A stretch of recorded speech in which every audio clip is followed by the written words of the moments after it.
In the sunlit kitchen, Jennifer stood at the stove, skillfully flipping pancakes. The aroma of fluffy pancakes wafted through the room, mingling with the sweet scent of maple syrup. The clock showed 6:30 in the morning.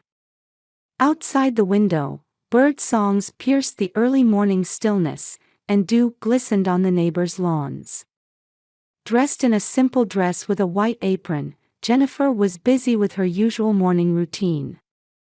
Her ability to scan work documents while cooking pancakes with one hand was a skill she'd perfected over 3 years as a single mother. "Mom, it smells wonderful." Kevin's voice rang out, accompanied by the sound of feet rushing down the stairs.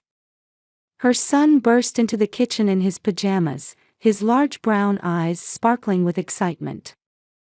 The blue and white striped pajamas were getting a bit short. He's grown again, Jennifer thought.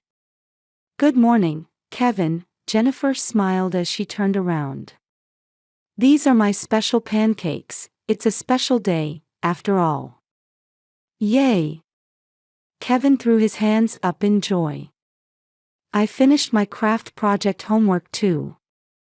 The teacher praised me. As she nodded at her son's innocent report, Jennifer mentally reviewed her schedule. After breakfast, she needed to do a final check of her work presentation, followed by an afternoon meeting with a new client. Her reputation as an interior designer was slowly growing, but she couldn't afford to let her guard down. The past 3 years as a single mother hadn't been easy, juggling work and childcare, but she'd found ways to make it work. As she arranged pancakes on the kitchen counter, the phone suddenly rang. Seeing "Mom" on the screen, Jennifer hesitated for a moment. Conversations with her mother always brought tension. Her mother Barbara, always dressed in luxury brands and concerned with appearances, had never accepted her daughter's divorce. "Good morning, Jennifer." Her mother's voice from the receiver was unusually cheerful.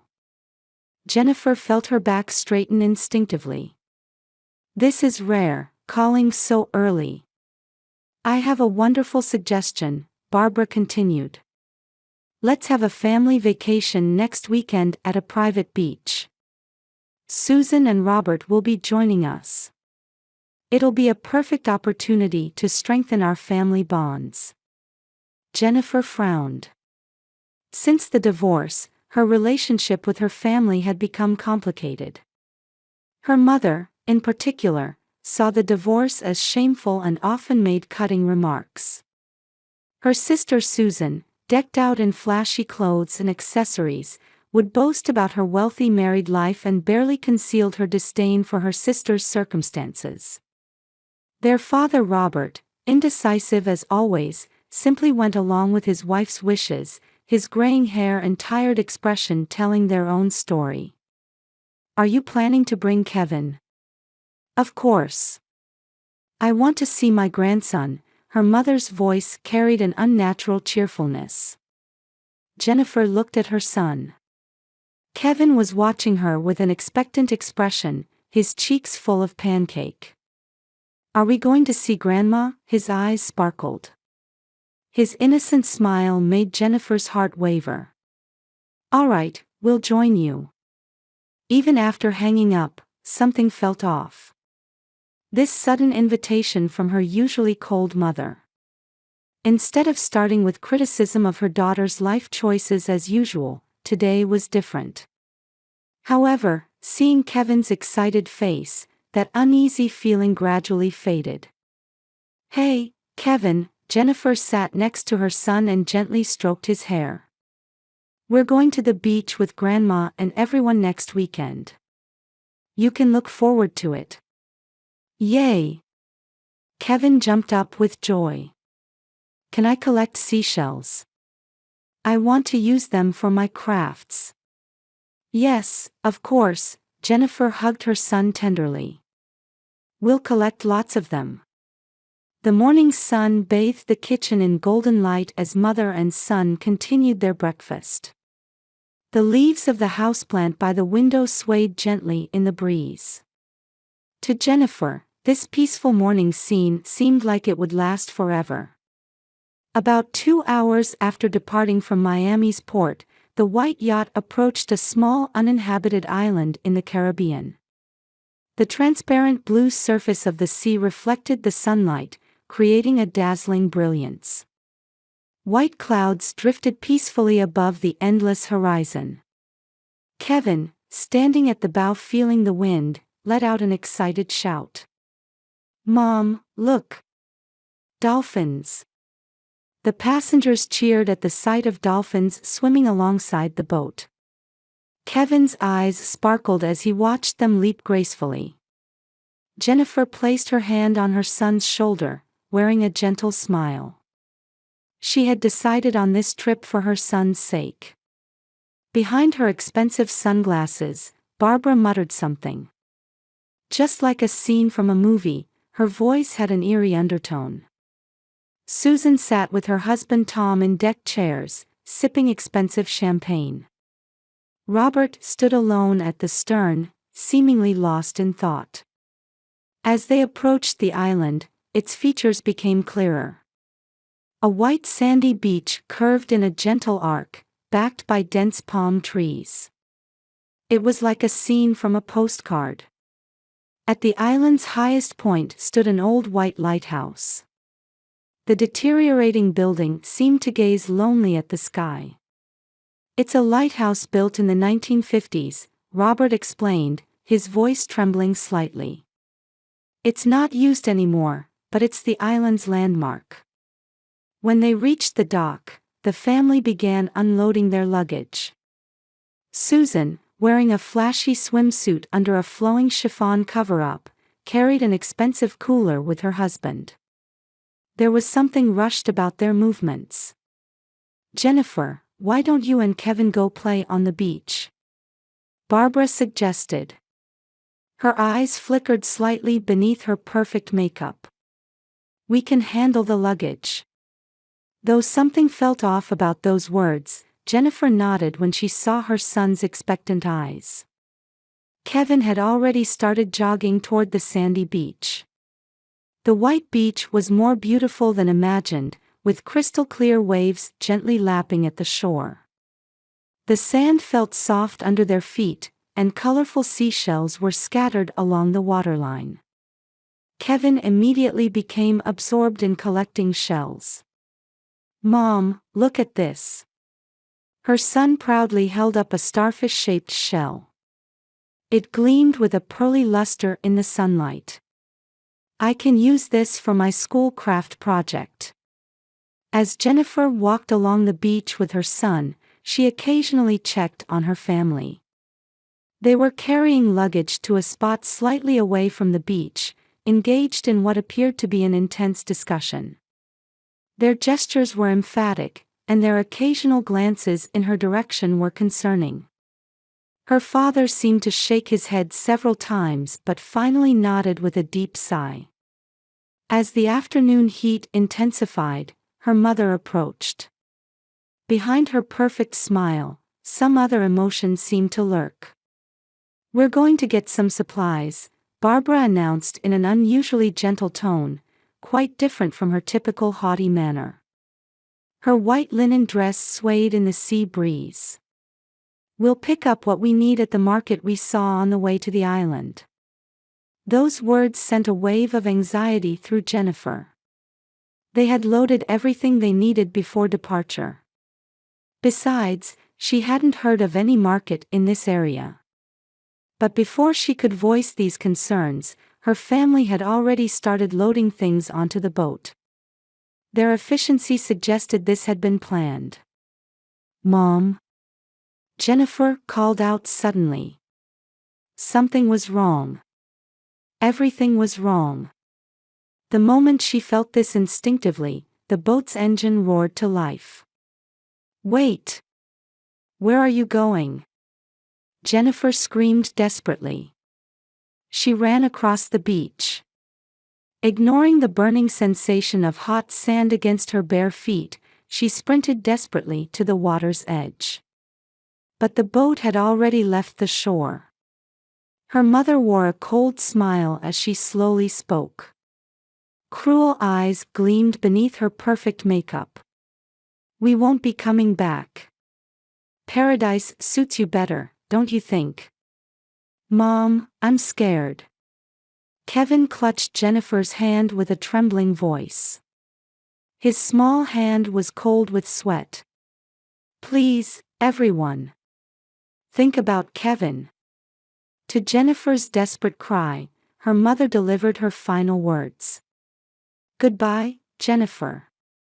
Enjoy your paradise. The white yacht grew smaller and smaller. Susan didn't even look back, continuing to sip champagne with her husband. Her father kept his head down, gripping the railing tightly. Only the gentle sound of waves reached the ears of the stranded mother and son. Jennifer's mind went blank. Her knees gave way, and she collapsed onto the sand. Beside her, Kevin began to cry. Faced with this unbelievable reality, her thoughts seemed to freeze. Events from the past few days raced through her mind like a film reel: her mother's sudden invitation, the unnatural kindness, their rushed behavior. It had all been planned. As dusk approached, the sky began to turn crimson. The sound of waves that had seemed beautiful earlier now felt ominous. Checking their belongings, they found only a small bag containing a water bottle, light snacks, towels, and Kevin's craft kit. The cell phone showed no signal. The "no service" message on the screen forcefully reminded them of their situation. Jennifer surveyed the island. No passing ships in sight, no means of communication. Limited food. And an 8-year-old son trembling with fear. Waves of terror, anger, and deep sadness washed over her. It's okay, Kevin, she forced herself to keep her voice steady. Though trying to put on a brave face, tears spilled from her eyes. Mom will find a way to get us out of here. Jennifer couldn't sleep at all while waiting for dawn. The sound of crashing waves sometimes seemed like her mother's cold laughter. Kevin, exhausted, slept in his mother's arms. Looking at his young sleeping face in the moonlight, her heart ached. When the sun began to rise, Kevin woke up. Jennifer gently caressed her son's cheek as he wore an anxious expression. Good morning, Kevin. Let's look for water first. Jennifer stood up, careful to keep her voice from trembling. We'll explore the island. I'm sure we'll find something interesting. She checked the contents of their small bag. The water bottle was still half full, but it wouldn't last long. For food, they had just a few snacks. And Kevin's precious craft kit, containing scissors, a utility knife, screwdrivers, pliers, and other tools. Mom, look at that. In the direction Kevin pointed, palm trees grew thickly. They could see fruit hanging from them. Those are coconuts.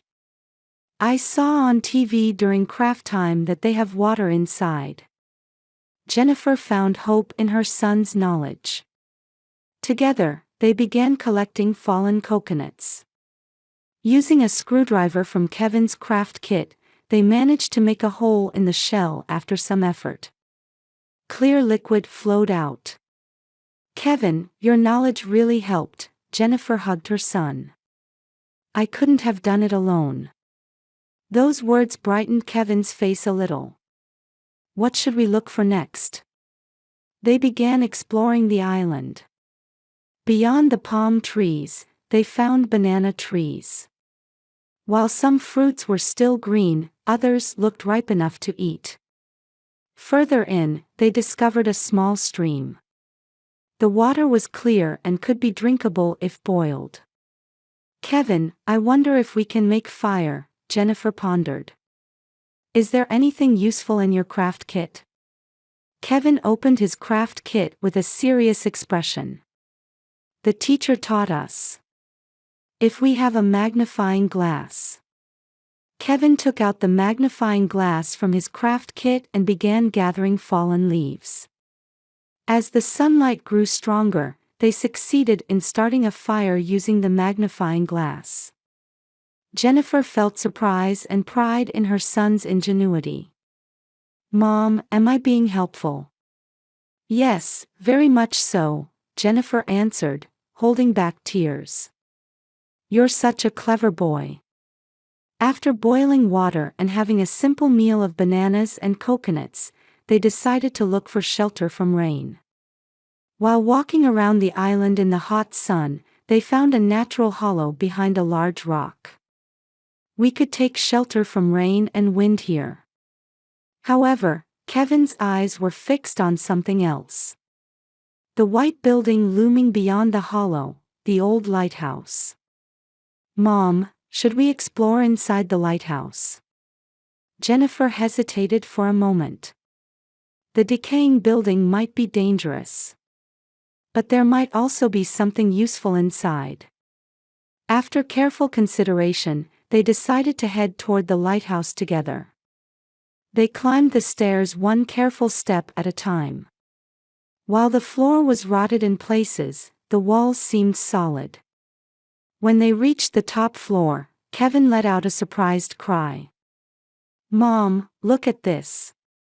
In a corner of the lighthouse equipment, there was an old communication device. Probably used by the Coast Guard in the 1950s. It was covered in dust and didn't look operational at first glance. "Kevin, this is where your craft skills can shine," Jennifer placed her hand on her son's shoulder. "If we can fix this, we might be able to call for help." "Yes." Kevin's eyes lit up.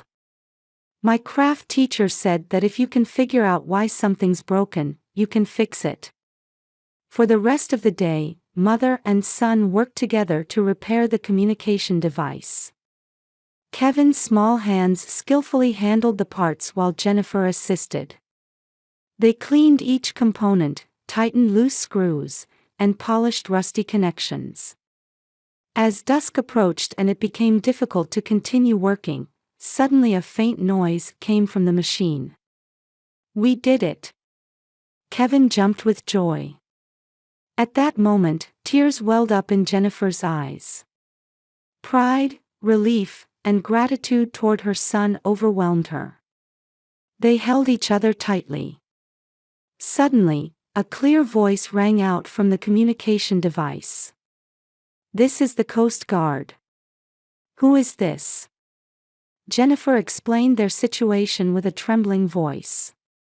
She told them they were stranded on an uninhabited island near the Florida Keys, alone with her 8-year-old son, with limited water and food. "Understood. We are currently pinpointing your location. A rescue boat will be dispatched. Please remain where you are." When she heard those words, Jennifer made a vow in her heart. They had overcome this ordeal thanks to her son, without a doubt. From now on, she would help nurture his talents even more. Together, parent and child had learned the importance of never giving up, using their wisdom, and working together. As stars began to twinkle in the night sky, the sound of a helicopter approached from afar. A searchlight illuminated the island, and the rescue team descended. Kevin smiled through his tired face and squeezed Jennifer's hand tightly. "Mom, we did it." "Yes," Jennifer pulled her son close. "We made it through because we were together." As they boarded the rescue helicopter, they looked back at the island.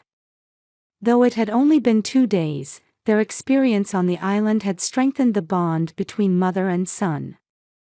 In the interrogation room at the Miami Coast Guard headquarters, Jennifer was giving her statement. Though tired, she explained the events in a steady voice. In the next room, a social worker was gently listening to Kevin's story.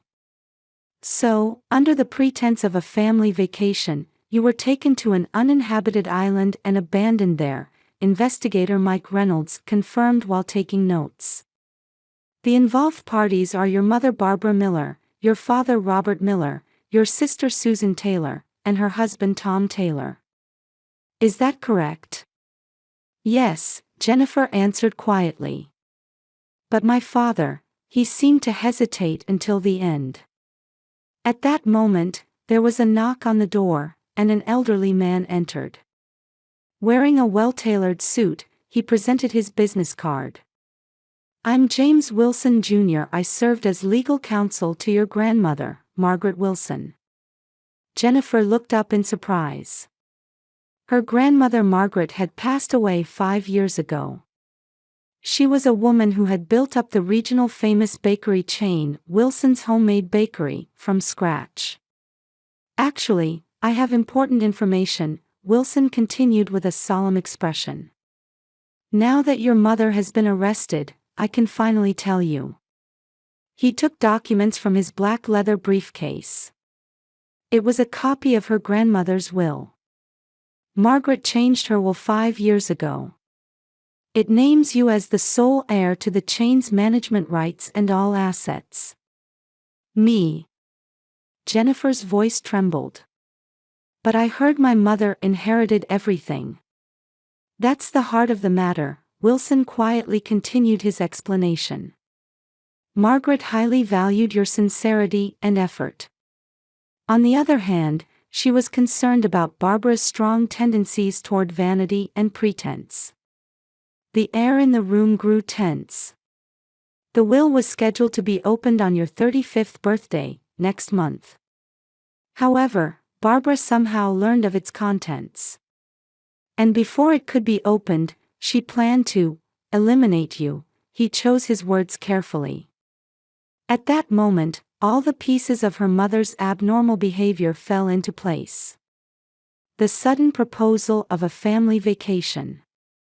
The unnatural kindness. And that cruel betrayal. Then my father and sister too. Their accomplices, investigator Reynolds, who had returned to the interrogation room, announced. We've arrested them all. Messages found on Tom Taylor's cell phone show evidence of their planning. Jennifer let out a deep sigh. More than sadness, she felt emptiness in her heart. Just then, Kevin's laughter could be heard from the next room.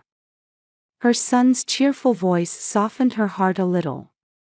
What matters now is the future, Wilson spoke kindly. Margaret believed you would certainly manage the chain splendidly. And I share that conviction. The next day, local media widely reported the incident. Family betrayal over bakery chain inheritance, miraculous survival of mother and son abandoned on deserted island. While the headlines were sensational, the articles were largely factual. When preliminary hearings began, events moved quickly. Robert was the first to confess. He admitted to making poor judgments under his wife's strong influence and acknowledged that he had been troubled by his conscience until the end. Jennifer, I'm truly sorry, he apologized tearfully in court. I made the worst choice possible as a father. Meanwhile, Barbara maintained her defiant attitude until the end. I had legitimate rights, she insisted in court. That old woman ruined my life. Susan, along with her husband Tom, began negotiations with the prosecution for a plea deal.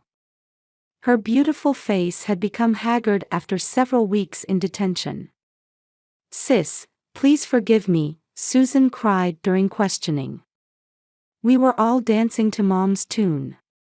The prosecution carefully built their case. They emphasized the high level of planning, attempted murder with intent, and above all, the inhumanity of involving an 8-year-old child. Lawyer Wilson continued to provide dedicated support as Jennifer's advisor. Perhaps Margaret foresaw something like this happening, he said. That's why she entrusted me with the role of guardian. The trial lasted 2 weeks. Evidence examination, witness testimony, and final arguments. The courtroom was filled daily with local residents and reporters. Finally, Judgment Day arrived. The judge delivered the verdict in a solemn voice. Defendant Barbara Miller, 7 years imprisonment. Defendant Robert Miller, 3 years imprisonment with 5 years probation. Defendants Susan Taylor and Tom Taylor, 2 years imprisonment each with 4 years probation. After the verdict, support grew even stronger. Encouraging letters arrived from local residents, and the media reported it as a triumph of justice. Many people were moved by the mother and son's courageous survival and their dignified attitude afterward. As she left the courthouse, Jennifer looked up at the sky. Heavy clouds were flowing, with light breaking through their gaps. "Mom, did we win?" Kevin asked as they walked hand in hand. "Yes," Jennifer drew her son close. "But our real victory starts now. Let's nurture the dream Grandma left for us together." That evening, Jennifer visited the main bakery store filled with her grandmother's memories. The scent of cinnamon in the air. Fresh baked bread lined up on display shelves. Pastries gleaming in glass cases. Everything welcomed her with the same warmth as 5 years ago. "Grandma," Jennifer whispered quietly. "I promise to live up to your faith in me." Outside the window, the setting sun gently colored the cityscape. One morning a year later, the aroma of bread wafted through the main store kitchen of Wilson's Homemade Bakery. Jennifer was by the window, checking recipes for new products. Sunlight caught her ring, casting small rainbows on the wall.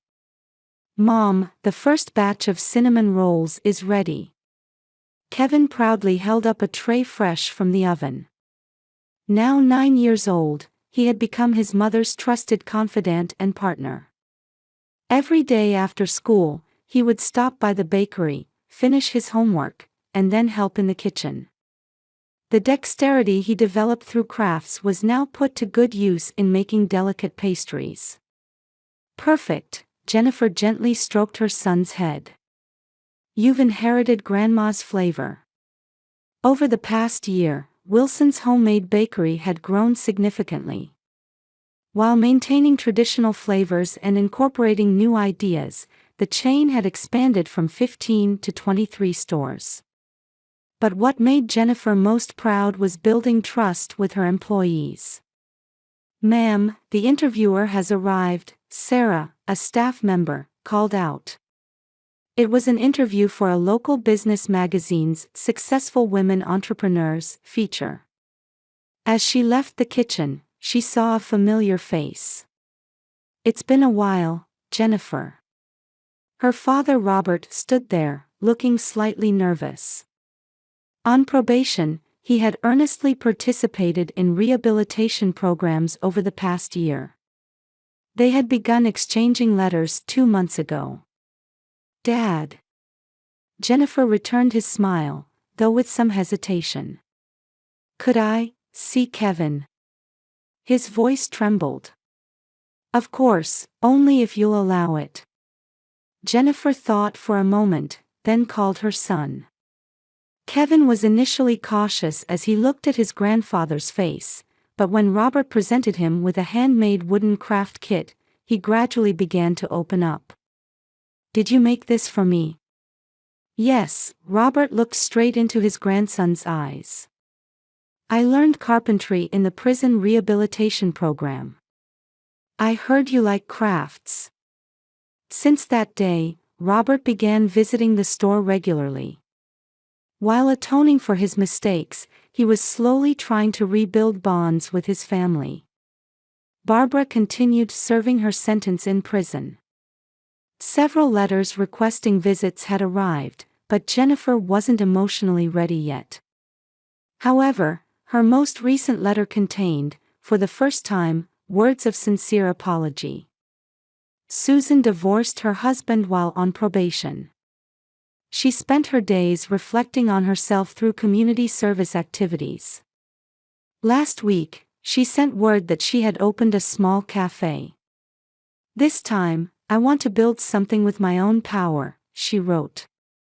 "Jennifer, your business acumen is remarkable," said the visiting reporter, clearly impressed. "Moreover, this bakery has a wonderful warmth to it. It's as if the whole family is building it together." "Yes," Jennifer smiled. "We have wonderful employees. They're all like family to us." After the interview, she began preparing for the children's bakery class held at the nearby church. This was one of Jennifer's new initiatives. She wanted to create a place where children could learn the joy of baking while discussing family bonds. "Mom, everything's ready," Kevin reported happily. "Today, I'm going to teach everyone craft tips." At dusk, after closing the store, mother and son sat at the counter drinking special hot chocolate. Outside the window, the summer sunset gently illuminated the street. "Hey, Kevin," Jennifer asked her son. "Do you think we've found happiness?" "Yes," Kevin answered without hesitation. "Because I'm with you, Mom. And we've got new family members too, like Dad."